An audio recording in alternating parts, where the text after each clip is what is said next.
គួចខ្យងខ្យល់ខាងជើងរបស់បុរសចំណាស់ល្ងងឧបករណ៍ពិធីសាសនាពិសេសដឹកជញ្ជូនដល់មាត់ទ្វារផ្ទះរបស់អ្នកថ្ងៃនេះខ្ញុំញ៉ាំសាច់ទុនអ្នកពិតជាអស្ចារ្យណាស់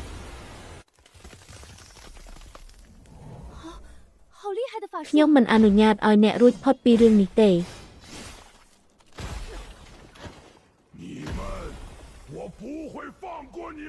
កូនឲ្យកូននឹងចងចាំកូនខ្ញុំនឹងបកវាចេញឆាប់ឬក្រោយមកស្បែករបស់អ្នកនឹងត្រូវទាញសរសៃពោះរបស់អ្នកនឹងត្រូវទាញព្រលឹងរបស់អ្នកនឹងត្រូវយកទៅឆ្ងាយអ្នកវីរបុរសវ័យក្មេងបានធ្វើឲ្យព្រលឹងអ្នកคล้ายជាប្រឆេះចង្គៀងតើអ្នកឈ្មោះអ្វីប្រយ័ត្នផងបងប្រុសច្បងលូឈិនមិនមែនជាមនុស្សល្អទេត្រូវប្រយ័ត្នបងប្រុសច្បងលូនៅស្ងៀមប្អូនស្រីពើយូតើអ្នកដឹងទេថាក្មេងប្រុសនោះជានរណាខ្ញុំមិនដឹងថាប្អូនស្រីស៊ីជីងនៅស្ងៀមរអត់ទេបងប្អូនស្រីឲ្យសុខសប្បាយជាទេសុខសប្បាយជាទេជារបស់ចំណែកក្មេងផ្សេងបានជួយសង្គ្រោះយើងនៅកណ្ដាលសង្គមសិស្សរួមថ្នាក់របស់គាត់ហើយបោះបង់ចោលខ្ញុំនឹងរាយការណ៍ទៅម្ចាស់របស់ខ្ញុំដោយមិននិយាយអាក្រក់ពីគាត់ឡើយគ្មានរបួសអ្វីទេគ្មានរបួសអ្វីទេគ្មានរបួសអ្វីចំពោះគាត់ទេអង្កាំគួរតែជាខ្យល់ខាងជើងបើមិនដូច្នោះទេគូខ្ញុំមិនអាចចាប់ខ្ញុំបានទេហើយបងប្រុសសៀនកុំដេញតាមស្ត្រូវដែលអស់សង្ឃឹមអីអារៈកញ្ជ្រោងនោះឈួតទៅហើយចុះបើយ៉ាងនេះវិញបន្ទាប់ពីការវាយបកវិញពួកគេបានត្រឡប់ទៅនិកាយវិញដើម្បីរាយការណ៍សូម្បីតែកាសែតក៏មិនល្អដូចឆាថេដែរភៀងខ្ញុំនឹងប្រយុទ្ធជាមួយអ្នករហូតដល់ស្លាប់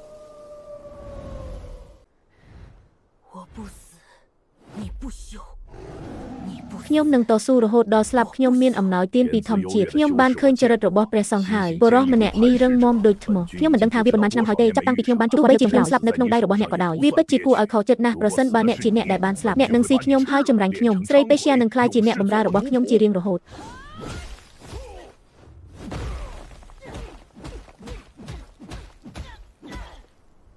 107 កូនឲ្យឯងវាឯងចប់ហើយឬនៅនោះគឺជាកណ្ដាប់ដៃចុងក្រោយដែលបានសម្លាប់ជើប